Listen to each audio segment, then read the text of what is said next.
2012 ਤੱਕ ਤੁਸੀਂ ਸਰਦਾਰ ਸੁਖਬੀਰ ਸਿੰਘ ਬਾਦਲ ਦੇ ਬਹੁਤ ਨੇੜੇ ਸੀ, ਤੁਹਾਡੀ ਸਲਾਹ ਮੰਨੀ ਜਾਂਦੀ ਸੀ ਔਰ ਤੁਸੀਂ ਸਿਆਸੀ ਘੇਰਿਆਂ 'ਚ, ਤਾਕਤਵਰ ਘੇਰਿਆਂ 'ਚ ਕਾਫੀ ਪ੍ਰਭਾਵਸ਼ਾਲੀ ਸੀ। ਅਕਾਲੀ ਦਲ ਦੀ ਲੀਡਰਸ਼ਿਪ ਹੰਕਾਰ ਦੇ ਘੁੱਟ ਤੇ ਚੜ ਗਈ, ਪਲਾਕੀ ਮਾਰ ਕੇ ਕਿਸੇ ਦੀ ਸੁਣੋ ਹਟ ਗਏ, ਅਫਸਰਸ਼ਾਹੀ ਦੇ ਕਾਬੂ ਆ ਗਏ, ਅਫਸਰਸ਼ਾਹੀ ਨੇ ਘੇਰਾ ਘੱਤ ਲਿਆ। ਕੁਝ ਸ਼ਰਾਬ ਦੇ ਠੇਕੇਦਾਰ, ਕੁਝ ਰੇਤੇ ਦੇ ਠੇਕੇਦਾਰ, ਕੁਝ ਲੈਂਡ ਮਾਫੀਆ, ਸੈਂਡ ਮਾਫੀਆ, ਜਿਹਨੂੰ ਅੱਜ ਕੱਲ ਕਈ ਨਾਵਾਂ ਨਾਲ ਕਿਹਾ ਜਾਂਦਾ, ਸਲਾਹਕਾਰ ਉਹ ਲੋਕ ਹੋ ਗਏ ਜਿਨ੍ਹਾਂ ਦਾ ਨਾਂ ਰਾਜਨੀਤੀ ਸਬਜੈਕਟ ਸੀ, ਨਾ ਟੇਸਟ ਰਾਜਨੀਤੀ ਹੈ। ਇਹ ਗੱਲ ਕਹਿ ਕੇ ਚੱਲੇ ਕਿ ਬਾਦਲ ਸਾਹਿਬ ਨੇ ਪੁੱਤਰ ਮੋਹ ਦੇ ਵਿੱਚ, ਬਾਦਲ ਜਿਹੜਾ ਹੈਗਾ ਉਹ ਧ੍ਰਿਸ਼ਟ ਰਾਸ਼ਟਰ ਵਾਂਗੂ ਅੰਨਾ ਹੋ ਗਿਆ, ਉਹਨੂੰ ਸੁਖਵੀਰ ਹੀ ਦਿੰਦਾ, ਪੰਥ ਨਹੀਂ ਦਿੰਦਾ ਜੀ। ਕੀ ਮੈਂ ਪੁੱਛ ਸਕਦਾ, ਜਿਨ੍ਹਾਂ ਨੇ ਬਾਦਲ ਸਾਹਿਬ ਨੂੰ ਪੁੱਤਰ ਮੋਹ ਦਾ ਲਾਂਭਾ ਦੇ ਕੇ ਬਾਹਰ ਆਏ ਸੀ, ਆਪਦੇ ਪੁੱਤਰ ਨਾਲ ਹੀ ਲੈ ਬੈਠੇ। ਜਿੱਥੋਂ ਤੱਕ ਰਹੀ ਸਰਦਾਰ ਨਵਜੋਤ ਸਿੰਘ ਸਿੱਧੂ ਦੀ ਗੱਲ ਕਿ ਉੱਥੇ ਗਏ ਆ, ਇਹ ਵੀ ਪੰਜਾਬ ਦੀ ਤੇ ਪੰਜਾਬੀਆਂ ਦੀ ਤੇ ਸਿੱਖਾਂ ਦੀ ਬਦਕਿਸਮਤੀ ਆ ਕਿ ਜਿਹੜਾ ਲੀਡਰ ਉੱਠਦਾ ਪੁਰਾਣਾ ਜਾਂ ਨਵਾਂ, ਉਹਨੇ ਰਾਜਨੀਤੀ ਨੂੰ ਇੱਕ ਥੀਏਟਰ ਸਮਝ ਲਿਆ ਕਿ ਜਿਵੇਂ ਮਛੇਰੇ ਮੱਛੀਆਂ ਫੜਦੇ ਫਿਰਦੇ ਆ, ਜਾਲ ਲੈ ਕੇ ਵੋਟਾਂ ਫੜਦੇ ਫਿਰਦੇ ਆ। ਸਰਦਾਰ ਸੁਖਬੀਰ ਸਿੰਘ ਬਾਦਲ, ਢੀਂਡਸਾ ਸਾਹਿਬ, ਮਿੰਦਰ ਸਿੰਘ ਢੀਂਡਸਾ, ਬ੍ਰਹਮਪੁਰਾ ਸਾਹਿਬ, ਖਹਿਰਾ ਸਾਹਿਬ, ਬੈਂਸ ਸਾਹਿਬ, ਗਾਂਧੀ ਸਾਹਿਬ, ਨਵਜੋਤ ਸਿੱਧੂ ਸਾਹਿਬ ਜਾਂ ਹੋਰ ਕੋਈ ਇਸ ਲੈਵਲ ਦੇ ਸਾਹਿਬ ਹੈਗੇ ਆ।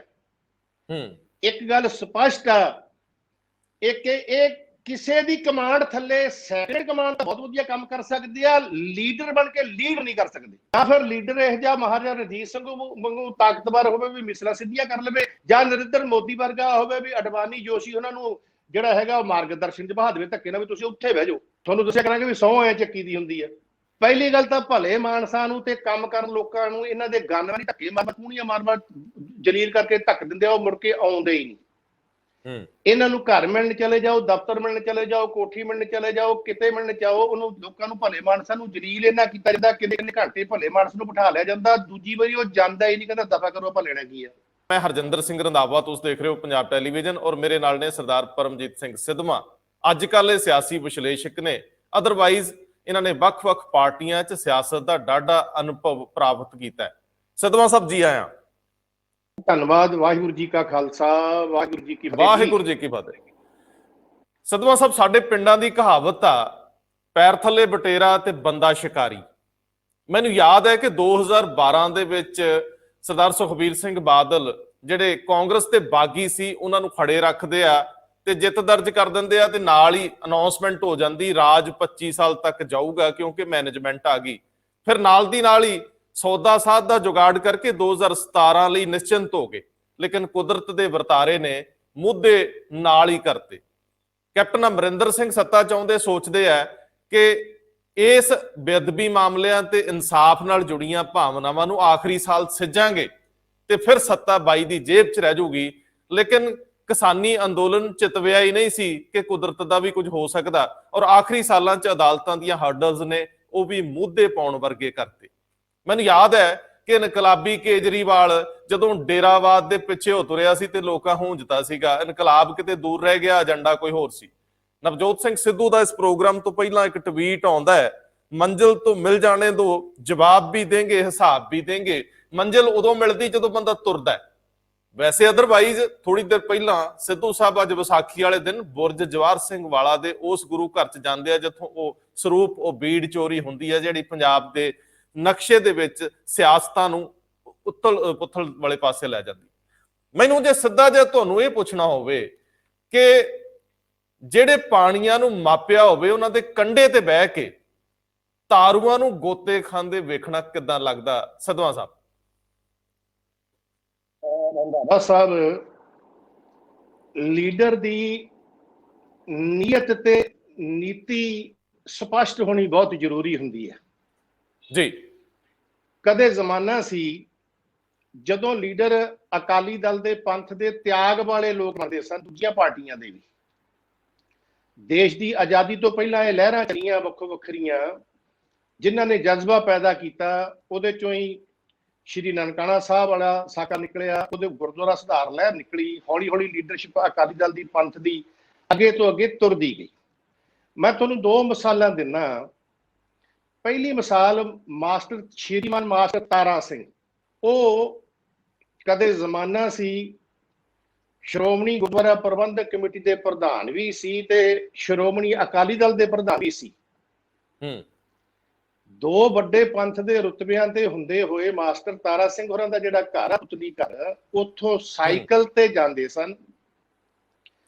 ਦੁਪਹਿਰ ਪ੍ਰਸ਼ਾਦਾ ਘਰੋਂ ਛਕ ਕੇ, ਦੁਪਹਿਰ ਦਾ ਪ੍ਰਸ਼ਾਦਾ ਟਿਫਨ ਵਿੱਚ ਪਾ ਕੇ, ਡੰਡੇ ਨਾਲ ਬੰਨ੍ਹ ਕੇ ਤੇ ਉਹ ਸਮੁੰਦਰੀ ਹਾਲ ਵਿੱਚ ਜਾ ਕੇ ਬੈਠਦੇ ਸਨ। ਪ੍ਰਸ਼ਾਦਾ ਲੰਗਰ ਚੋਂ ਨਹੀਂ ਛਕਦੇ ਸਨ ਕਿ ਇੱਥੇ ਇਹ ਲੋੜਵੰਦਾਂ ਲਈ ਜਾਂ ਸੇਵਾ ਭਾਵਨਾ ਵਾਲੇ ਵਾਸਤੇ ਆ, ਮੈਂ ਪੰਥ ਅਕਾਲੀ ਦਲ ਦਾ ਕੰਮ ਨਿਸ਼ਕਾਮ ਕਰਨਾ, ਪ੍ਰਸ਼ਾਦਾ ਘਰੋਂ ਲੈ ਕੇ ਆਉਣਾ ਜੀ। ਦੂਸਰੀ ਮਿਸਾਲ ਮੈਂ ਦਿੰਦਾ, ਮੈਨੂੰ ਮੇਰੇ ਰਾਜਨੀਤਿਕ ਉਸਤਾਦ ਰਹੇ ਨੇ ਜਿਨ੍ਹਾਂ ਤੋਂ ਮੈਂ ਰਾਜਨੀਤੀ ਦੀ ਟ੍ਰੇਨਿੰਗ ਲਈ, ਮੁੱਢ ਲਈ, ਜਥੇਦਾਰ ਉਜਾਗਰ ਸਿੰਘ ਸੇਖਵਾਂ ਬੜੇ ਦਰਵੇਸ਼ ਸਿਆਸਤਦਾਨ ਸਨ ਜੀ। ਉਹਨਾਂ ਨੇ ਮੈਨੂੰ ਇੱਕ ਘਟਨਾ ਸੁਣਾਈ, ਪੰਥ ਦਾ ਦਿਮਾਗ ਕਹੇ ਜਾਂਦੇ ਗਿਆਨੀ ਕਰਤਾਰ ਸਿੰਘ ਹੋਰਾਂ ਦੀ। ਉਹ ਕਹਿੰਦੇ ਗਿਆਨੀ ਜੀ ਕੋਲੇ ਇੱਕ ਜੰਗਾ ਹੁੰਦਾ ਸੀ ਜਿਹੜਾ ਪੈਟਰੋਲ ਤੇ ਚੱਲਦਾ ਸੀ। ਉਹ ਕਹਿੰਦੇ ਇੱਕ ਡਰਾਈਵਰ, ਗਿਆਨੀ ਜੀ, ਮੈਂ ਤੇ ਦੋ ਸਾਥੀ ਜਾਂ ਤਿੰਨ ਸਾਥੀ ਸਾਡੇ ਹੋਰ, ਅਸੀਂ ਜਲੰਧਰ ਤੋਂ ਬਾਇਆ ਹੁਸ਼ਿਆਰਪੁਰ ਚੰਡੀਗੜ੍ਹ ਜਾਣਾ ਸੀ। ਹੁਸ਼ਿਆਰਪੁਰ ਜ਼ਿਲ੍ਹੇ ਚ ਵਿਚਕਾਰ ਜੇ ਜਾ ਕੇ ਜੋ ਹੁਸ਼ਿਆਰਪੁਰ ਤੋਂ ਟੱਪ ਗਏ, ਗਿਆਨੀ ਜੀ ਦੇ ਜੌਂਗੇ ਦੀ ਗੱਡੀ ਦਾ ਪੈਟਰੋਲ ਖਤਮ ਹੋ ਗਿਆ। ਅੱਛਾ। ਤੇ ਡਰਾਈਵਰ ਨੇ ਕਿਹਾ ਕਿ ਗਿਆਨੀ ਜੀ ਪੈਟਰੋਲ ਮੁੱਕ ਗਿਆ। ਗਿਆਨੀ ਜੀ ਗੱਡੀ ਚੋਂ ਉਤਰ ਕੇ ਕਹਿੰਦੇ ਕਿ ਕਾਕਾ ਇਹ ਆਪਾਂ ਕਿੱਥੇ ਆ ਗਏ, ਨੇੜੇ ਕੋਈ ਪਿੰਡ ਕਿਹੜਾ ਜੀ। ਉਹ ਥੋੜਾ ਜਿਹਾ ਆਪਦੀ ਕਿਰਿਆ ਕਰਮ ਕਰਨ ਥੱਲੇ ਨੂੰ ਉਤਰ ਗਏ। ਜਦ ਤੱਕ ਸਾਈਕਲ ਵਾਲੇ ਤੋਂ ਕਹਿੰਦੇ ਡਰਾਈਵਰ ਨੇ ਪੁੱਛ ਲਿਆ, ਉਹਨਾਂ ਨੇ ਦੱਸਿਆ ਕਿ ਹੁਸ਼ਿਆਰਪੁਰ ਜ਼ਿਲ੍ਹੇ ਦਾ ਆਹ ਪਿੰਡ ਇੱਥੋਂ 2 ਕਿਲੋਮੀਟਰ ਤੇ ਆ। ਗਿਆਨੀ ਜੀ ਕਹਿੰਦੇ ਭਾਈ ਤੂੰ ਹੌਲੀ ਹੌਲੀ ਤੁਰ ਕੇ ਜਾ, ਇੱਥੇ ਫਲਾਨਾ ਸਰਦਾਰ ਆ, ਉਹ ਪਿੰਡ ਦਾ ਸਰਪੰਚ ਅੱਜ ਕੱਲ, ਉਹਨੂੰ ਜਾ ਕੇ ਆਖੀ ਕਿ ਗਿਆਨੀ ਜੀ ਦੀ ਗੱਡੀ ਦਾ ਪੈਟਰੋਲ ਮੁੱਕ ਗਿਆ ਜੀ, ਗੱਡੀ ਉੱਥੇ ਖੜ ਗਈ। ਉਹ ਡਰਾਈਵਰ ਕਹਿੰਦੇ ਚਲਿਆ ਗਿਆ। ਥੋੜੀ ਦੇਰ ਬਾਅਦ ਉਹ ਜਿਹੜਾ ਸਰਦਾਰ ਸੀ ਉਸ ਪਿੰਡ ਦਾ, ਜਿਹੜਾ ਪੰਥ ਨੂੰ ਸਮਰਪਿਤ ਸੀਗਾ, ਸਰਪੰਚ ਸਾਹਿਬ, ਉਹ ਸਕੂਟਰ ਦੇ ਮਗਰ ਡਰਾਈਵਰ ਨੂੰ ਬਿਠਾ ਕੇ ਲਿਆਇਆ। ਉਹਦੇ ਡਰਾਈਵਰ ਦੇ ਹੱਥ, ਇੱਕ ਹੱਥ ਦੇ ਵਿੱਚ 5 ਲੀਟਰ ਪੈਟਰੋਲ ਵਾਲੀ ਕੈਨੀ ਭਰੀ ਹੋਈ ਸੀ, ਦੂਜੇ ਹੱਥ ਵਿੱਚ ਚਾਹ ਦਾ ਡੋਲਣਾ ਜਿਹਾ ਸੀ ਤੇ ਗਲਾਸ ਭਰੇ ਹੋਏ ਸੀ ਦੇਸੀ ਜਿਹੇ। ਉਹ ਕਹਿੰਦੇ ਸਰਦਾਰ ਨੇ ਆ ਕੇ ਪਹਿਲਾਂ ਸਾਨੂੰ ਚਾਹ ਪਿਆਈ, ਫਿਰ ਉਹ ਪੀਪੀ ਵਾਲਾ ਤੇਲ ਗਿਆਨੀ ਜੀ ਦੇ ਡੋਂਗੇ 'ਚ ਪਾਇਆ। ਉਸ ਤੋਂ ਬਾਅਦ ਉਹ ਕਹਿਣ ਲੱਗੇ ਸਰਪੰਚ ਸਾਹਿਬ ਡਰਾਈਵਰ ਨੂੰ ਕਿ ਗੱਡੀ ਮੇਰੇ ਮਗਰ ਲਾ ਲਓ, ਇੱਥੋਂ ਥੋੜੀ ਦੂਰ ਤੇ ਇੱਕ ਪੈਟਰੋਲ ਪੰਪ ਆ, ਉੱਥੇ ਆਪਾਂ ਬਾਕੀ ਦਾ ਤੇਲ ਪਵਾ ਦਿਆਂ। ਗੱਡੀ ਮਗਰ ਲਾ ਕੇ ਪੰਪ ਤੇ ਚਲੇ ਗਏ। ਇਹ ਮੈਨੂੰ ਚਸ਼ਮਦੀਦ ਗਵਾਹ ਸੀ ਜਥੇਦਾਰ ਉਜਾਗਰ ਸਿੰਘ ਸੇਖਵਾਂ, ਉਹਨਾਂ ਨੇ ਗੱਲ ਸੁਣਾਈ। ਉਹ ਕਹਿੰਦੇ ਪੰਪ ਦੇ ਉੱਤੇ ਗੱਡੀ ਸਰਪੰਚ ਸਾਹਿਬ ਨੇ ਤੇਲ ਦੀ ਫੁੱਲ ਕਰਾਤੀ, ਉਹਦੇ ਪੈਸੇ ਦੇ ਕੇ 500 ਰੁਪਈਆ ਉਸ ਜ਼ਮਾਨੇ 'ਚ ਗਿਆਨੀ ਜੀ ਦੀ ਜੇਬ 'ਚ ਗੀਝੇ 'ਚ ਪਾਤਾ ਵੀ ਲਓ ਜੀ ਕਿਤੇ ਫੇਰ ਆ ਐਮਰਜੈਂਸੀ ਹੋਊਗੀ, ਲੋੜ ਪੈ ਜਾਂਦੀ ਹੁੰਦੀ ਆ, ਤੁਸੀਂ ਤਾਂ ਫਕੀਰ ਆਦਮੀ ਹੋ, ਕਿਹੜਾ ਜੇਬ 'ਚ ਪੈਸੇ ਰੱਖਦੇ ਹੋ, ਇਹ ਰੱਖ ਲਓ, ਜੇ ਐਮਰਜੈਂਸੀ ਕਿਤੇ ਪਈ ਤਾਂ ਵਰਤੇ ਜਾਣਗੇ। ਉਹ ਕਹਿੰਦੇ ਗਿਆਨੀ ਜੀ ਸਹਿ ਸੁਭਾਅ ਕਹਿੰਦੇ ਮਿਹਰਬਾਨੀ ਸਰਪੰਚ, ਤੁਹਾਡੀ ਮਿਹਰਬਾਨੀ ਹੈ ਜੀ, ਚੰਗਾ ਜੇ ਕਿਸੇ ਨੇ ਜੇਬ 'ਚੋਂ ਨਾ ਕੱਢੇ ਤਾਂ ਫਿਰ ਤੇਲ ਤੂਲ ਪਵਾ ਲਾਂਗੇ।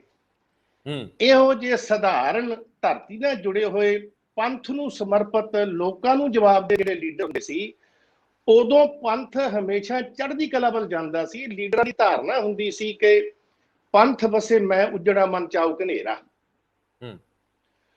ਉਦੋਂ ਬਾਅਦ ਹੌਲੀ ਹੌਲੀ ਲੀਡਰਸ਼ਿਪ, ਚਾਹੇ ਉਹ ਕਿਸੇ ਪਾਰਟੀ ਦੀ ਆ, ਉਹਦੇ ਵਿੱਚ ਕਮਜ਼ੋਰੀਆਂ ਆਉਂਦੀਆਂ ਗਈਆਂ, 2-3।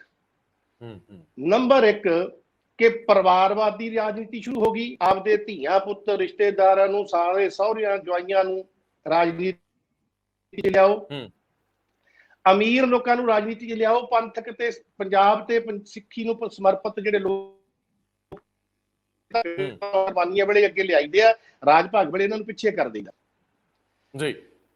ਤੀਜਾ, ਫਿਰ ਹੌਲੀ ਹੌਲੀ ਅੱਗੇ ਵਰਤਾਰਾ ਚੱਲਦਾ ਗਿਆ, ਸਰਕਾਰਾਂ ਬਣ ਲੱਗੀਆਂ, ਕਰਪਸ਼ਨ ਹੋਣ ਲੱਗ ਗਈ, ਲੀਡਰ ਕਰਪਟ ਹੋ ਗਏ। ਜਦੋਂ ਕਰਪਸ਼ਨ ਦੇ ਪੈਸਿਆਂ ਨਾਲ ਲੀਡਰ ਜਿਹੜੇ ਕੋਈ ਆਈ ਜਗਾੜ ਜਗੂੜ ਲਾ ਕੇ ਪੜ੍ਹ ਕੇ ਨਾ ਇਹੋ ਜਿਹੇ ਲੀਡਰ ਬਣ ਗਏ, ਜਵਾਕ ਕੋਈ ਪੋਲੀਟੀਕਲ ਟ੍ਰੇਨਿੰਗ ਨਹੀਂ ਸੀ, ਕੋਈ ਬੈਕਗ੍ਰਾਉਂਡ ਨਹੀਂ ਸੀ, ਕੋਈ ਕੁਰਬਾਨੀ ਨਹੀਂ ਸੀ, ਕੋਈ ਧਰਾਤਲ ਨਾਲ ਜੁੜੇ ਨਹੀਂ ਸੀ, ਕਿਸੇ ਨੇ ਇਤਿਹਾਸ ਨਹੀਂ ਪੜ੍ਹਿਆ ਸੀ, ਤਾਂ ਉਹ ਅੱਗੇ ਆ ਕੇ ਫਿਰ ਉਹਨਾਂ ਦੀ ਲੀਡਰਾਂ ਦੀ ਔਲਾਦ ਨੇ ਆਪੋ ਆਪਣੇ ਇੱਕ ਬ੍ਰਿਗੇਡ ਖੜੇ ਕਰ ਲਈ। ਚਾਹੇ ਉਹ ਕਾਂਗਰਸ ਪਾਰਟੀ ਹੋਵੇ, ਚਾਹੇ ਉਹ ਅਕਾਲੀ ਦਲ ਹੋਵੇ, ਚਾਹੇ ਸੈਂਟਰ 'ਚ ਕੋਈ ਹੋਵੇ, ਉਹਨਾਂ ਦੇ ਦੋ ਮਨਸ਼ਾ ਬਣਾ ਲਏ ਵੀ ਕਿਵੇਂ ਕਰੋ, ਕਿਸ ਤਰ੍ਹਾਂ ਕਰੋ, ਰਾਜਸਤਾ ਹਾਸਲ ਕਰੋ ਜੀ ਤੇ ਲੁਟੇਰਿਆਂ ਦੀ ਫੌਜ ਭਰਤੀ ਕਰਕੇ ਤੇ ਧਨ ਮਾਲ ਇਕੱਠਾ ਕਰੋ। ਲੋਕਾਂ ਦੀ ਪਰਵਾਹ ਕਰਨ ਦੀ ਲੋੜ ਨਹੀਂ। ਹੁਣ ਪੋਲੀਟੀਕਲ ਪਾਰਟੀ ਕੋਈ ਹੋਵੇ, ਉਹਦਾ ਲੀਡਰ ਕੋਈ ਹੋਵੇ, ਇਹਨਾਂ ਨੇ ਇੱਕ ਬ੍ਰਿਗੇਡ ਬਣਾਏ ਹੋਏ ਆ ਜਿਹੜੇ ਧਨਾੜ ਲੋਕਾਂ ਦਾ ਧਨ ਇਕੱਠਾ ਬਹੁਤ ਜਿਨ੍ਹਾਂ ਨੇ ਕਰ ਲਿਆ, ਉਹ ਪੈਸੇ ਦੇ ਜ਼ੋਰ ਨਾਲ ਲੋਕਾਂ ਨੂੰ ਦਬਾ ਕੇ ਰਾਜ ਸੱਤਾ ਹਾਸਲ ਕਰਨਾ ਚਾਹੁੰਦੇ ਆ। ਨਾ ਕਾਂਗਰਸ ਦੇ ਨਾ ਅਕਾਲੀ ਦਲ ਦੇ ਲੋਕ ਕਿਸੇ ਦੇ ਏਜੰਡੇ ਤੇ ਨਹੀਂ ਹਨ। ਮੈਂ ਸਦਵਾ ਸਾਹਿਬ ਤੁਹਾਨੂੰ ਦੇਖਿਆ ਕਿ ਅਕਾਲੀ ਦਲ ਦੀ ਕੋਈ ਵੀ ਰੈਲੀ ਹੁੰਦੀ ਸੀ, ਉਹਦੇ 2-3 ਦਿਨ ਪਹਿਲਾਂ ਉਹਦੇ ਟੈਂਟ ਲਵਾਉਣ ਤੋਂ ਲੈ ਕੇ ਉਹਦੀ ਸਟੇਜ ਦੀ ਰੂਪਰੇਖਾ ਤੇ ਲੋਕਾਂ ਨੂੰ ਉੱਥੇ ਤੱਕ ਲਿਆਉਣ ਲਈ ਸੰਬੰਧਿਤ ਹਲਕੇ ਦੇ ਲੀਡਰਾਂ ਨੂੰ ਮੈਨੇਜ ਕਰਨਾ, ਡਾਇਰੈਕਸ਼ਨ ਦੇਣੀਆਂ, ਸਟੇਜ ਦੀ ਕਾਰਵਾਈ ਨੂੰ ਚਲਾਉਣ ਤੱਕ ਦੀ ਜਿੰਨੀ ਵੀ ਤੁਹਾਡੀ ਮੈਨੇਜਮੈਂਟ ਹੁੰਦੀ ਸੀ, ਲੇਕਿਨ ਆਖਰੀ ਦਿਨ ਤੁਸੀਂ ਨਾ ਕਿਸੇ ਕੋਨੇ 'ਚ ਹੁੰਦੇ ਸੀਗੇ। ਉਹ ਜੋ ਵਰਤਾਰੇ ਸੀ, ਉਹ ਵਰਤਾਰੇ ਜੋ ਸਾਨੂੰ ਦਿਖਾਏ ਜਾਂਦੇ ਨੇ, ਭਾਵੇਂ ਕਾਂਗਰਸ ਹੋਵੇ, ਆਮ ਹੋਵੇ, ਅਕਾਲੀ ਦਲ ਹੋਵੇ, ਕਿ ਸਾਡੇ ਸਾਹਮਣੇ ਸਿਰਾਂ ਦਾ ਸਮੁੰਦਰ ਆ, ਲੋਕਾਂ ਦਾ ਸਲਾਬ ਆ, ਤੁਸੀਂ ਜੋ ਮਰਜ਼ੀ ਕਰ ਲਓ, ਸੱਤਾ ਸਾਡੇ ਕੋਲ ਹੀ ਰਹਿਣੀ ਆ। ਇਹ ਮੈਨੇਜਮੈਂਟ ਆ, ਇਹ ਲੋਕ ਭਾਵਨਾਵਾਂ ਹੁੰਦੀਆਂ, ਲੋਕ ਆਪ ਮੁਹਾਰੇ ਆਉਂਦੇ ਆ, ਜੁਗਾੜ ਕੀਤੇ ਜਾਂਦੇ ਆ। ਉਸ ਮੈਨੇਜਮੈਂਟ ਨੂੰ ਵੀ ਸਮਝਾਇਓ ਜਰਾ ਕਿ ਇਹ ਵੱਡੇ ਵੱਡੇ ਲੋਕ ਚਿੱਟੇ ਕੱਪੜਿਆਂ ਨਾਲ ਐਡੀਆਂ ਵੱਡੀਆਂ ਗੱਡੀਆਂ 'ਚ ਉਤਰਦੇ, ਭਾਸ਼ਣ ਦੇ ਕੇ ਤੁਰਦੇ ਜਾਂਦੇ ਆ, ਥੱਲੇ ਕੀ ਹੁੰਦਾ ਹੈ? ਗੁਰੂ ਸਾਹਿਬ ਦੇ ਬੱਚੇ ਨਾ ਜੀ, ਮੈਂ ਵੀ ਪਹਿਨੇ ਆ ਕਿ ਚਿੱਟੇ ਜਿਨ ਕੇ ਕੱਪੜੇ ਮੈਲੇ ਚਿੱਤ ਕਠੋਰ ਜੀਓ ਜੀ। ਇੱਕ ਜਗ੍ਹਾ ਮਹਾਰਾਜ ਬਚਨ ਕਰਦੇ ਆ ਕਿ ਇਹ ਹਰ ਕੇ ਸੰਤ ਨਾ ਆਖੀਆ ਬਨਾਰਸ ਕੇ ਠੱਗ। ਇਹ ਗੁਰੂ ਗ੍ਰੰਥ ਸਾਹਿਬ ਦੇ ਵਿੱਚ ਦਰਜ ਆ ਮਹਾਰਾਜ ਦੇ ਬਚਨ, ਜਿਨ੍ਹਾਂ ਨੂੰ ਦੁਨੀਆ ਦੀ ਕੋਈ ਤਾਕਤ ਝਠਲਾ ਨਹੀਂ ਸਕਦੀ ਜੀ। ਜਿਹੜੀ ਉਹ ਨਾ ਕੋਈ ਇਹਨੂੰ ਮੈਨੇਜਮੈਂਟ ਕਹੀ ਜਾਵੇ, ਕੋਈ ਕੁਛ ਕਹੀ ਜਾਵੇ, ਜਿੰਨਾ ਚਿਰ ਲੋਕਾਂ ਨੂੰ ਕਿਸੇ ਸੰਘਰਸ਼ ਵਿੱਚ, ਸਰਕਾਰ ਬਣਾਉਣ ਵਿੱਚ, ਕੋਈ ਰੈਲੀ ਬਣਾਉਣ ਵਿੱਚ, ਜਿੰਨਾ ਚਿਰ ਤੁਸੀਂ ਆਮ ਲੋਕਾਂ ਨੂੰ ਉਹਦੇ ਵਿੱਚ ਸ਼ਾਮਲ ਨਹੀਂ ਕਰਦੇ, ਉਹਨਾਂ ਦੀ ਸ਼ਮੂਲੀਅਤ ਨਹੀਂ ਲੈਂਦੇ, ਤਾਂ ਕੋਈ ਫੰਕਸ਼ਨ ਇਕੱਠ ਜਿੱਡਾ ਮਰਜ਼ੀ ਹੋ ਜੇ ਕਾਮਯਾਬ ਨਹੀਂ ਕਿਹਾ ਜਾ ਸਕਦਾ। ਕਿਉਂਕਿ ਵੱਡੀਆਂ ਰੈਲੀਆਂ, ਵੱਡੇ ਇਕੱਠ ਕੀਤੇ ਜਾਂਦੇ ਆ ਕਿ ਆਪਾਂ ਆਪਦੇ ਜਿਹੜੇ ਲੀਡਰ ਆ, ਵਰਕਰ ਆ, ਉਹਨਾਂ ਨੂੰ ਗਿਆਨ ਦੇਈਏ ਕਿ ਰਾਜਨੀਤੀ ਦੇਸ਼ ਦੀ, ਸੂਬੇ ਦੀ, ਦੂਜੀਆਂ ਪਾਰਟੀਆਂ ਦੀ ਆਪਣੀ ਇਸ ਤਰ੍ਹਾਂ ਚੱਲਦੀ ਹੈ, ਇਸ ਤਰ੍ਹਾਂ ਕਰਨੀ ਹੈ, ਇਹਦਾ ਪ੍ਰਚਾਰ ਲੋਕਾਂ ਜਾ ਕੇ ਕਰਨ। ਲੇਕਿਨ ਬਦਕਿਸਮਤੀ ਆ ਦੇਸ਼ ਦੀ ਵੀ ਤੇ ਪੰਜਾਬ ਦੀ ਖਾਸ ਕਰਕੇ ਕਿ ਲੀਡਰ, ਪੋਲੀਟੀਕਲ ਜਿਹੜੇ ਸਿਆਸੀ ਲੀਡਰ ਆ, ਉਹ ਲੀਡਰ ਨੂੰ ਛੱਡ ਕੇ ਪਾਰਟੀਆਂ ਦੇ ਮਾਲਕ ਬਣ ਬੈਠੇ। ਕਿਸੇ ਚੂਹੇ ਨੂੰ ਸੁੰਡ ਦੀ ਗੰਢੀ ਲੱਭ ਗਈ ਸੀ, ਉਹ ਪੰਸਾਰੀ ਬਣ ਬੈਠਾ ਸੀ। ਲੀਡਰ ਇਹ ਭੁਲੇਖਾ ਪਾਲ ਬੈਠੇ ਕਿ ਧਨ ਨਾਲ ਬਹੁਤ ਕੁਝ ਜਿੱਤਿਆ ਜਾ ਸਕਦਾ, ਲੋਕਾਂ ਦੀ ਪਰਾਹ ਦੀ ਲੋੜ ਨਹੀਂ, ਆਜ਼ਾਦ ਕਢਾ ਲਾਂਗੇ, ਜੇ ਕਢਾ ਲਾਂਗੇ, ਬੜਾ ਕਰ ਲਾਂਗੇ। ਰਾਜ ਭਾਗ ਉਦੋਂ ਮਿਲਦਾ ਜਦੋਂ ਲੀਡਰ ਨੇਕ ਦਿਲ ਹੋਵੇ, ਲੋਕਾਂ ਦੇ ਦੁੱਖ ਸੁੱਖ ਦਾ ਭਾਈਵਾਲ ਹੋਵੇ, ਲੋਕਾਂ ਨੂੰ ਜਵਾਬਦੇਹ ਹੋਵੇ, ਤੇ ਉਸ ਅਕਾਲ ਪੁਰਖ ਪਰਮ ਪਿਤਾ ਪਰਮੇਸ਼ਰ ਤੋਂ ਡਰ ਕੇ ਧਰਮ ਦੀ ਰਾਜਨੀਤੀ ਕਰਦਾ ਹੋਵੇ, ਕਿਸੇ ਨੂੰ ਜਿਸ ਸਤਾਵੇ ਨਾ, ਤੰਗ ਨਾ ਕਰੇ, ਉਹ ਲੀਡਰ ਪ੍ਰਵਾਨ ਚੜ੍ਹਦੇ ਆ। ਮੁੱਖ ਮੰਤਰੀ ਬਣ ਜਾਣਾ, ਪ੍ਰਧਾਨ ਮੰਤਰੀ ਬਣ ਜਾਣਾ, ਵਜ਼ੀਰ ਬਣ ਜਾਣਾ, ਐਮਐਲਏ ਐਮਪੀ ਬਣ ਜਾਣਾ, ਇਹ ਲੀਡਰ ਨਹੀਂ ਹੋਇਆ ਕਰਦੇ। ਲੀਡਰ ਮਾਸਟਰ ਤਾਰਾ ਸੋ ਤਾਂ ਕਦੇ ਐਮਐਲਏ ਐਮਪੀ ਬਣਿਆ ਹੀ ਨਹੀਂ ਸੀ। ਇਸ ਲਈ ਇਹ ਹੌਲੀ ਹੌਲੀ ਅੱਜ ਦਾ ਨਹੀਂ, ਇਹ ਵਰਤਾਰਾ ਉਹੀ ਚੱਲਿਆ ਗਿਆ। ਇਹਦਾ ਇੰਨਾ ਇੱਕ ਖਲਾਰਾ ਪੈ ਗਿਆ ਕਿ ਹੁਣ ਲੀਡਰ ਕਿੱਡੀ ਸੰਸਾਰ ਪੱਧਰ ਦੀ ਏਦੂ ਮਾੜੀ ਤੇ ਦੁਖਦਾਈ ਘਟਨਾ ਕੀ ਹੋ ਸਕਦੀ ਆ। ਅੱਜ ਜਿਹੜਾ ਹੈਗਾ ਕਿ ਸ਼੍ਰੀ ਗੁਰੂ ਗ੍ਰੰਥ ਸਾਹਿਬ ਮਹਾਰਾਜ, ਜਿਹਨੂੰ ਸਿੱਖ ਵੀ ਤੇ ਗੈਰ ਸਿੱਖ ਵੀ ਜਾਗਤ ਜੋਤ ਮੰਨਦੇ ਆ, ਉਹਦੀ ਆਈਡੀਓਲੋਜੀ ਨੂੰ ਮੰਨਦੇ ਆ, ਉਹਦੇ ਸਿਧਾਂਤ ਨੂੰ ਮੰਨਦੇ ਆ ਕਿ ਇਹ ਇੱਕ ਐਸੀ ਗੁਰਬਾਣੀ ਆ ਗੁਰੂ ਸਾਹਿਬ ਨੇ ਦਿੱਤੀ ਸੰਸਾਰ ਦੇ ਭਲੇ ਲਈ ਕਿ ਇਹ ਊਚ ਨੀਚ ਨੂੰ ਮਿਟਾਉਂਦੀ ਆ, ਇਹ ਬਰਾਬਰਤਾ ਦਾ ਹੱਕ ਦਿੰਦੀ ਆ, ਇਹ ਡੈਮੋਕ੍ਰੈਟਿਕ ਸਿਸਟਮ ਨੂੰ ਅਪਣਾਈ ਆ, 5 ਪਿਆਰਿਆਂ ਨੂੰ ਅਖਤਿਆਰ ਦਿੰਦੀ ਆ, ਇੱਕ ਲੀਡਰ ਨੂੰ ਨਹੀਂ ਦਿੰਦੀ। ਹੁਣ ਤਾਂ ਕੋਰ ਕਮੇਟੀ ਵਾਲੇ ਪ੍ਰਧਾਨ ਨੂੰ ਅਧਿਕਾਰ ਦੇ ਦਿੰਦੇ ਆ, ਗੁਰੂ ਗੋਬਿੰਦ ਸਿੰਘ ਪੰਜਾਂ ਨੂੰ ਅਧਿਕਾਰ ਦਿੰਦੇ ਸੀ। ਮੈਂ ਵਿਚਾਲੇ ਇੱਥੇ ਵੀ ਅੱਜ ਵਿਸਾਖੀ ਦਾ ਦਿਹਾੜਾ ਜੀ, ਆਪਾਂ ਸਾਰੇ ਸੰਸਾਰ ਦੇ ਲੋਕਾਂ ਨਾਲ, ਸਿੱਖਾਂ ਨਾਲ ਇਹਦੀ ਸਾਂਝ ਪਾਈਏ ਕਿ ਅੱਜ ਦੇ ਦਿਨ ਗੁਰੂ ਕਲਗੀਧਰ ਪਾਤਸ਼ਾਹ ਨੇ ਪੰਥ ਦੀ ਸਿਰਜਣਾ ਕੀਤੀ ਸੀ ਜੀ, ਵਿਸਾਖੀ 1966 ਨੂੰ। ਤੁਹਾਡੇ ਜਰੀਏ ਆਪਾਂ ਦੋਵੇਂ ਸਾਰੇ ਸੰਸਾਰ ਵਿੱਚ ਵਸਦੇ ਸਿੱਖਾਂ ਨੂੰ, ਪੰਜਾਬੀਆਂ ਨੂੰ, ਸੰਸਾਰ ਦੇ ਲੋਕਾਂ ਨੂੰ, ਕਿਉਂਕਿ ਮਹਾਰਾਜ ਦਾ ਮਿਸ਼ਨ ਸਾਰੇ ਸੰਸਾਰ ਲਈ ਨਹੀਂ ਸੀ, ਸਾਰੇ ਸੰਸਾਰ ਲਈ ਸੀ, ਮਨੁੱਖਤਾ ਲਈ ਸੀ, ਇਕੱਲੇ ਸਿੱਖਾਂ ਜਾਂ ਕਿਸੇ ਧਰਮ ਲਈ ਨਹੀਂ ਸੀ। ਮੈਂ ਵਿਸਾਖੀ ਦੀਆਂ ਸਭ ਨੂੰ ਮੁਬਾਰਕਾਂ ਦੇਈਏ। ਜੀ ਜੀ, ਮੈਂ ਸਾਲ ਦਰੁਸਤ ਕਰਦਿਆਂ 1699 ਦੀ ਵਿਸਾਖੀ ਜਿਹੜੀ 1666 ਨੂੰ ਗੁਰੂ ਸਾਹਿਬ ਦਾ ਜਨਮ ਹੋਇਆ ਸੀ, 1699 ਦੀ ਵਿਸਾਖੀ ਨੂੰ ਜੀ ਜੀ ਜੀ ਜੀ ਜੀ ਜੀ ਬਿਲਕੁਲ ਪੰਜ ਪ੍ਰਧਾਨੀ ਚਾਲੂ ਕੀਤੀ ਗੁਰੂ ਸਾਹਿਬ ਨੇ ਮਨੁੱਖਤਾ ਦੇ ਭਲੇ ਲਈ, ਔਰ ਉਹਦੀ ਅੱਜ ਆਪਾਂ ਮੁਬਾਰਕਾਂ ਸਾਂਝੀਆਂ ਕਰਦੇ ਹਾਂ ਸਾਰਿਆਂ ਨੇ। ਮੁੜ ਕੇ ਆਪਾਂ ਆਪਦੀ ਪਹਿਲੀ ਗੱਲ ਤੇ ਆ ਜਾਂਦੇ ਹਾਂ ਜੀ। ਜਿਹੜੀਆਂ ਸਰਕਾਰਾਂ ਬਣੀਆਂ, ਖਾਸ ਕਰਕੇ ਪੰਜਾਬ ਦਾ ਆਪਾਂ ਜ਼ਿਕਰ ਕਰਦੇ ਹਾਂ, 1 ਨਵੰਬਰ ਆਪਾਂ ਉਹਦਾ ਹੌਲੀ ਹੌਲੀ ਵੇਰਵਾ ਕਰਦੇ ਕਿ ਸਰਕਾਰਾਂ ਕਿਸੇ ਨਾ ਕਿਸੇ ਮੂਵਮੈਂਟ ਚੋਂ ਜਾਂ ਕਿਸੇ ਵਿਚਾਰਧਾਰਾ ਚੋਂ ਨਿਕਲੀਆਂ, ਖਾਸ ਕਰਕੇ ਅਕਾਲੀ ਸਰਕਾਰਾਂ। 1 ਨਵੰਬਰ 1966 ਨੂੰ ਪੰਜਾਬੀ ਸੂਬਾ ਹੋਂਦ ਚ ਆਇਆ ਜੀ। ਮੋਰਚਾ ਲੱਗਿਆ, ਪੰਜਾਬੀਆਂ ਨੇ, ਸਿੱਖਾਂ ਨੇ, ਪੰਥ ਨੇ ਬੜੀ ਕੁਰਬਾਨੀ ਕੀਤੀ, ਲੀਡਰ ਜੇਲ੍ਹਾਂ ਚ ਗਏ। ਪਹਿਲਾ ਮੁੱਖ ਮੰਤਰੀ ਬਣਿਆ ਗਿਆਨੀ ਗੁਰਮੁਖ ਸਿੰਘ ਮੁਸਾਫਰ। ਬਿਲਕੁਲ। ਜਸਟਿਸ ਗੁਰਨਾਮ ਸਿੰਘ ਬਣੇ। ਹਾਂ, ਗਿਆਨੀ ਗੁਰਮੁਖ ਸਿੰਘ ਮੁਸਾਫਰ ਜਿਹੜੇ ਉਦੋਂ ਕਾਂਗਰਸੀ ਸੀ ਔਰ ਨੋਮੀਨੇਟ ਕੀਤੇ ਗਏ ਸੀ ਜੀ ਜੀ। ਫਿਰ ਉਸ ਤੋਂ ਬਾਅਦ ਇਲੈਕਸ਼ਨ ਹੋਈ ਤੇ justice Gurnam Singh chief minister ਬਣ ਗਏ ਪੰਜਾਬ ਦੇ। ਮੈਂ ਡੇਟਾ ਮੇਰੇ ਕੋਲ ਹੈ, ਲੇਕਿਨ ਆਪਾਂ ਡਿਟੇਲ 'ਚ ਨਹੀਂ ਜਾਂਦੇ, ਟਾਈਮ ਜ਼ਿਆਦਾ ਲੱਗ ਜਾਊਗਾ। ਥੋੜੇ ਸਮੇਂ ਬਾਅਦ ਉਹਨਾਂ ਦੀ ਗਵਰਨਮੈਂਟ ਟੁੱਟ ਗਈ, ਸਰਦਾਰ ਲਛਮਣ ਸਿੰਘ ਗਿੱਲ ਬਣ ਗਏ। ਫਿਰ ਦੁਬਾਰਾ ਇਲੈਕਸ਼ਨ ਹੋਇਆ, ਫਿਰ ਜਸਟਿਸ ਗੁਰਨਾਮ ਸਿੰਘ ਬਣ ਗਏ। ਫਿਰ ਗਵਰਨਮੈਂਟ ਦੁਬਾਰਾ ਸਰਦਾਰ ਪ੍ਰਕਾਸ਼ ਸਿੰਘ ਬਾਦਲ ਬਣ ਗਏ, ਜਿਨ੍ਹਾਂ ਦਾ ਜ਼ਿਕਰ ਇਹ ਘਟਨਾ ਦਾ ਸਰਦਾਰ ਰਵੀ ਇੰਦਰ ਸਿੰਘ ਹੋਰੀ ਬਾਖੂਬੀ ਜਾਣਦੇ, ਉਹ ਮੌਕੇ ਦੇ ਗਵਾਹ ਨੇ, ਉਹ ਜ਼ਿਕਰ ਕਰਦੇ ਹੁੰਦੇ ਆਪਦੀਆਂ ਗੱਲਾਂ 'ਚ। ਉਸ ਤੋਂ ਬਾਅਦ ਗਿਆਨੀ ਜ਼ੈਲ ਸਿੰਘ ਬਣ ਗਏ। ਸਰਕਾਰਾਂ ਟੁੱਟਦੀਆਂ ਭੱਜਦੀਆਂ ਰਹੀਆਂ, ਪੰਜਾਬ ਦੇ ਲੋਕਾਂ ਨੇ ਆਖਿਆ ਕਿ ਸਥਿਰ ਸਰਕਾਰ ਜਿਹੜੀ ਚਾਹੀਦੀ ਆ। ਗਿਆਨੀ ਜ਼ੈਲ ਸਿੰਘ ਅਕਾਲੀ ਦਲ ਚੋਂ ਗਏ ਸੀ, ਪੰਥਕ ਸੀ, ਧਾਰਮਿਕ ਸੀ, ਗੁਰੂ ਕਰਨੀਧਰ ਪਾਤਸ਼ਾਹ ਨੂੰ ਬਹੁਤ ਮੰਨਦੇ ਸੀ, ਬੜੀ ਸ਼ਖਸੀਅਤ ਸੀ, ਪਰਸਨੈਲਿਟੀ ਸੀ ਉਹਨਾਂ ਦੀ। ਤੇ ਉਹ ਬਣ ਗਏ ਤੇ ਐਮਰਜੈਂਸੀ ਲੱਗੀ, ਹਾਲਾਤ ਐਸੇ ਵਿਗੜ ਗਏ, ਇੰਦਰਾ ਗਾਂਧੀ ਨੇ ਐਮਰਜੈਂਸੀ ਲਾਤੀ ਤੇ ਸਾਰੇ ਦੇਸ਼ ਦੀਆਂ ਜਿਹੜੇ ਲੀਡਰ ਸੀ ਵਿਰੋਧੀ ਪਾਰਟੀਆਂ ਦੇ, ਉਹ ਐਮਰਜੈਂਸੀ 'ਚ ਗ੍ਰਿਫਤਾਰ ਹੋ ਗਏ। 19 ਮਹੀਨੇ ਤਕਰੀਬਨ ਇਹ ਐਮਰਜੈਂਸੀ ਦਾ ਲੜਾਈ ਲੜੀ। ਅਕਾਲੀ ਦਲ ਨੇ, ਪੰਥ ਨੇ, ਪੰਜਾਬੀਆਂ ਨੇ ਸਭ ਤੋਂ ਵੱਧ ਲੜੀ, ਡਟ ਕੇ ਲੜੀ, ਔਰ ਅਖੀਰ ਤੱਕ ਲੜਦੇ ਰਹੇ। ਇੰਦਰਾ ਗਾਂਧੀ ਨੂੰ ਸਰਕਾਰ ਨੂੰ ਝੁਕਣਾ ਪਿਆ। ਹਮੇਸ਼ਾ ਸਰਕਾਰਾਂ, ਹਕੂਮਤਾਂ ਸੰਗਤ ਅੱਗੇ ਝੁਕਦੀਆਂ ਰਹੀਆਂ ਤੇ ਝੁਕਦੀਆਂ ਰਹਿਣਗੀਆਂ। ਮਤ ਕੋਈ ਭਰਮ ਭੁਲੇਖਾ ਰੱਖੇ। ਆਪਣੇ ਦੇਸ਼ ਦੇ ਪਿੱਛੇ ਜੇ ਸੁਰਗਵਾਸ ਹੋ ਗਏ ਬੜੇ ਵੱਡੇ ਸ਼ਾਇਰ ਸੀ ਰਾਹਤ ਇੰਦੌਰੀ ਸਾਹਿਬ। ਰਾਹਤ ਇੰਦੌਰੀ, ਹਾਂਜੀ। ਉਹ ਉਰਦੂ ਦੇ ਸ਼ਾਇਰ ਸੀ। ਸ਼ਾਇਦ ਮੈਂ ਵਿੱਚੋਂ ਕੋਈ ਸ਼ਬਦ ਉਰਦੂ ਦਾ ਤਾਂ ਮੈਨੂੰ ਸੱਜਾ ਖੱਬਾ ਨਾ ਹੋ ਜਾਏ। ਮੈਂ ਉਹਦੀ ਇੱਕ ਸੁਣੀ ਸੀ ਨਜ਼ਮ। ਉਹ ਰਾਜਸਤਾ ਵਾਲੇ ਲੋਕਾਂ ਨੂੰ ਕਹਿ ਰਿਹਾ, ਇਸ਼ਾਰਾ ਕਰਕੇ, ਜੀ, ਜਿਹੜੇ ਅੱਜ ਦੇ ਜ਼ਮਾਨੇ 'ਚ ਰਾਜਸਤਾ ਤੇ ਬੈਠੇ।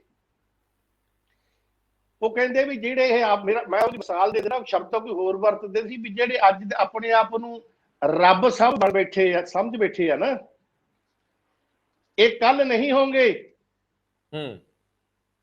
ਅਗਲੀ ਲਾਈਨ 'ਚ ਉਹਨਾਂ ਨੇ ਕਲੀਅਰ ਕੀਤਾ ਕਿ ਕਿਰਾਏਦਾਰ ਹੈ, ਜਾਤੀ ਮਕਾਨ ਥੋੜੀ ਹੈ। ਹਾਂ ਬਿਲਕੁਲ, ਕਿਰਾਏਦਾਰ ਹੈ, ਜਾਤੀ ਮਕਾਨ ਥੋੜੀ ਹੈ ਜੀ। ਹਾਂ, ਅਗਲੇ ਸ਼ੇਰ ਜੋ ਕਹਿੰਦੇ ਆ, ਹਿੰਦੁਸਤਾਨ ਦਾ ਸਾਰੀਆਂ ਕੌਮਾਂ ਦਾ ਗੁਲਦਸਤਾ ਦਾ ਜ਼ਿਕਰ ਕਰਦੇ ਆ ਕਿ ਹਮ ਸਭ का खून है इस मिट्टी में, किसी के बाप का हिंदुस्तान थोड़ी है। बिल्कुल। वो इनकलाबी शायर सी ते मौके समझिए सरकारां नूं टुंबदा सी। अज वांगू जिवें मीडिया मोदी साहब दे मगर मगर तुरिया फिरदा, इहो जिहा शायर नहीं सी। ਉਹ ਲੋਕਾਂ ਨੂੰ ਜਵਾਬਦੇਹ ਸ਼ਾਇਰ ਸੀ, ਦੇਸ਼ ਭਗਤ ਸ਼ਾਇਰ ਸੀ। ਅੱਛਾ ਸਰ, ਮੈਂ ਹੁਣ ਮੈਨੂੰ ਮੈਂ ਉਹ ਗੱਲ ਕੰਪਲੀਟ ਕਰ ਦਿਆਂ ਜੀ ਜੀ ਕਿ ਮੈਂ ਕਹਿ ਰਿਹਾ ਸੀ ਕਿ ਕਿਸੇ ਦੌਰ ਚੋਂ, ਕਿਸੇ ਸੰਘਰਸ਼ ਚੋਂ, ਕਿਸੇ ਵਜ੍ਹਾ ਕਰਕੇ ਸਰਕਾਰਾਂ ਬਣੀਆਂ ਜੀ। ਐਮਰਜੈਂਸੀ ਚੋਂ 77 ਦੀ ਸਰਕਾਰ ਨਿਕਲੀ। ਇੰਦਰਾ ਗਾਂਧੀ ਦੁਬਾਰਾ ਸੱਤਾ 'ਚ ਆ ਗਈ, ਇਹਨੇ ਸਾਰੀਆਂ ਵਿਰੋਧੀ ਸਰਕਾਰਾਂ ਤੋੜਤੀਆਂ। ਸਰਦਾਰ ਦਰਬਾਰਾ ਸਿੰਘ 80 'ਚ ਬਣ ਗਏ। ਉਹਨਾਂ ਦੀ ਸਰਕਾਰ ਟੁੱਟ ਗਈ, ਹਾਲਾਤ ਖਰਾਬ ਹੋ ਗਏ ਪੰਜਾਬ ਦੇ। 84 ਵਿੱਚ ਭਾਰਤ ਦੀ